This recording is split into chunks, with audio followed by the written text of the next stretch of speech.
What in the world is going on around us? Change has always been part of the human experience. It's just that the pace of change is exponential now. Every organization, every institution I know is making significant shifts.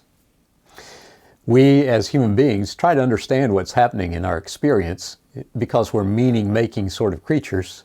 And when we don't have accurate understanding of what's happening, we will create some explanation. Sometimes we will blame.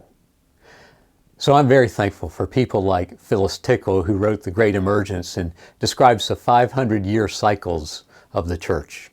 And she says that we are at the end of the modern period and the beginning of the postmodern period.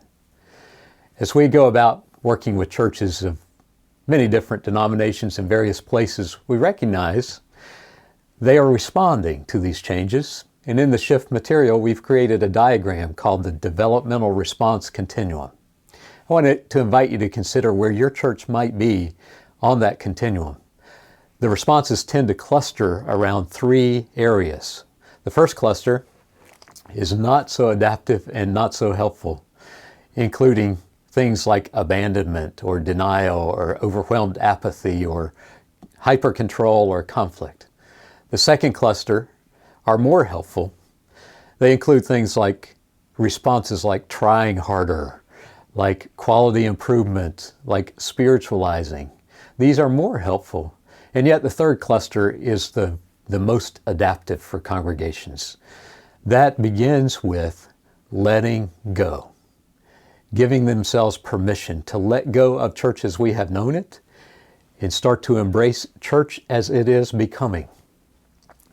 These churches then move on to a foundational question, which is, what is church about anyway? What's the purpose of us as faith communities? And when they do this, it frees them up then to engage holy experimenting, finding where the Spirit is leading, where the energy is rising up and following the Spirit's lead. And finally, this leads to proactive adaptation for them. I want to invite you to consider where your congregation might be on that developmental response continuum, cluster 1, 2, or 3.